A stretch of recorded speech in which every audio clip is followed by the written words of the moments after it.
Hey PartSpy fans, this is part 1 of the PartSpy Supercharger installation, the disassembly portion. Be smart, disconnect the battery and fuel lines from the motor ahead of time. Our motor is shown out of the car, but the installation can be completed with the motor inside the car also. We will need to remove the engine wire harness and the intake system from the motor. The harness will need to be modified to route around the new intake. Start with removing the main serpentine belt.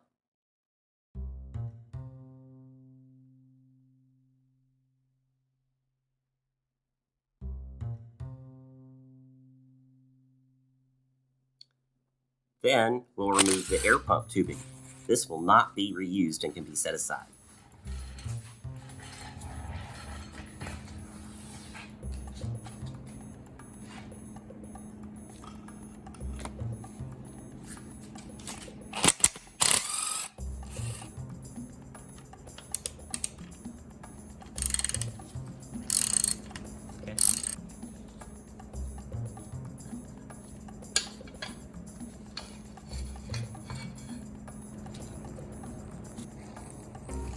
Now we'll remove the main engine wire harness.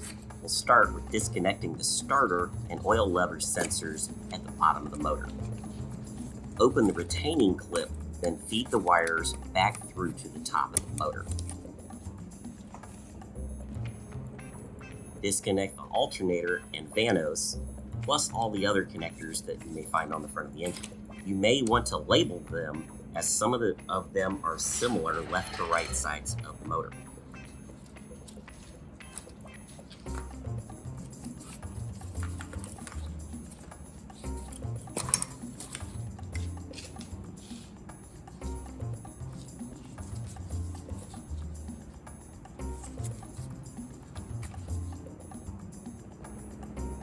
Continue with the thermostat wires, the throttle body, the cam position sensors, and the NOx sensors.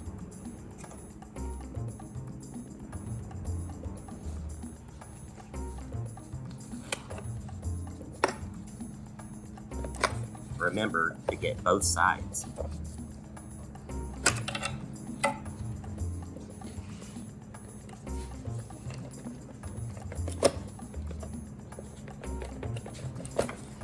Now is a good time to trace down and remove all the connections to the ECU box.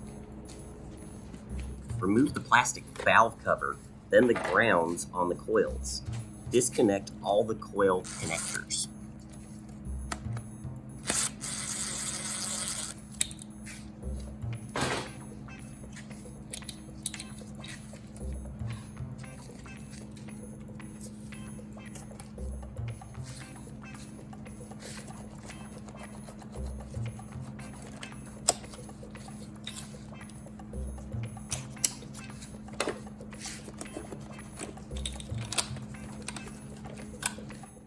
Remove the bracket shown to provide access to the intake capacitors.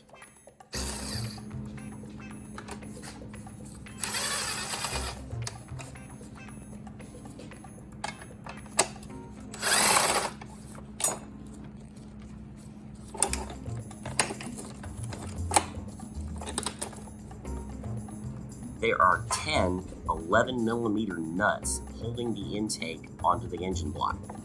Remove them all.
Now is also a good time to remove the throttle body if you plan on reusing the stock throttle body.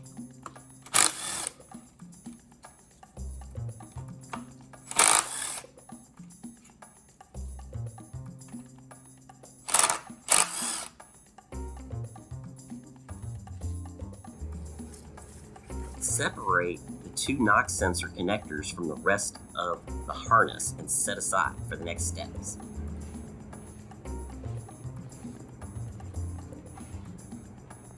On the back of the intake, disconnect the vacuum lines by pushing in on the sleeve.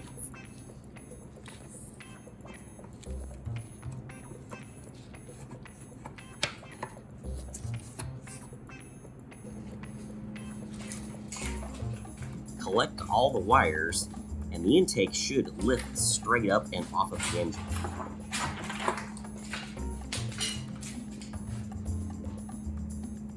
Now would be a good time to do some maintenance, such as replacing the water pump, thermostat, valley pan, and O-rings on the engine.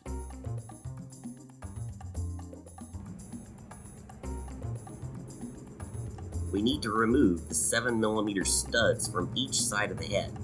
Vice grips can be used, but we like the stud extractor made by Titan, available online.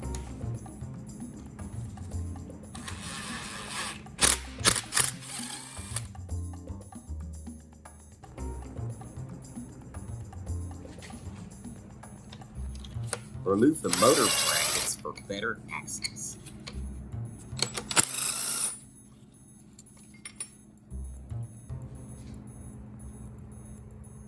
We also recommend chasing each of the holes with a 7mm tap to ease the installation of the new manifold bolts.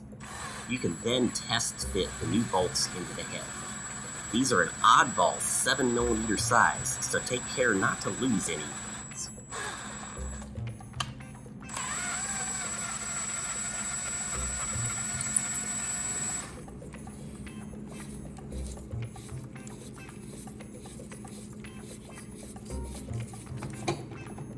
Next, we will finish removing harness from the intake.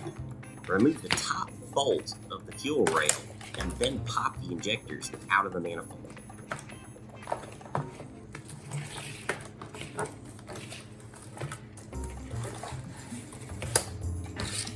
Now on the back of the manifold, remove the two vacuum lines and the manifold is free.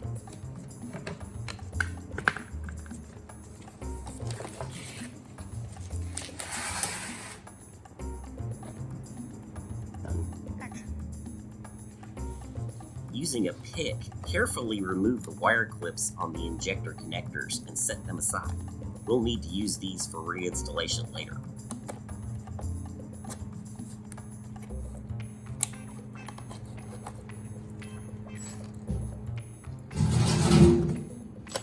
Remove the last of the fasteners on the fuel rail, and it should pop loose.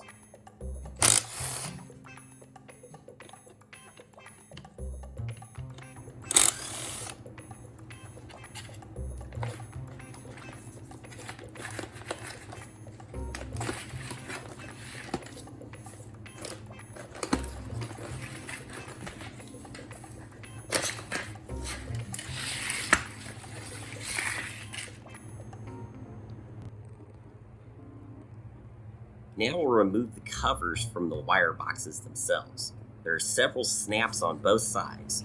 Don't be afraid if these break, because we won't reuse this part.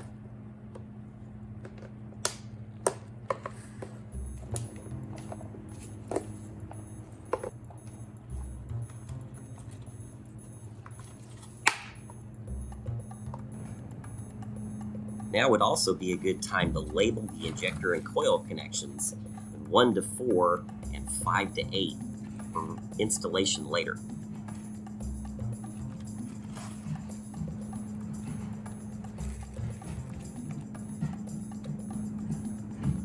To remove the injector connections, we use a pair of dikes to cut and break the plastic.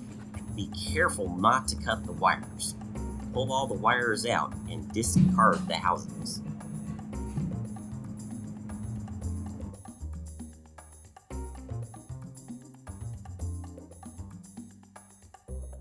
Being careful for the wires again, Remove the rubber from the cross wires and the rest of the harness.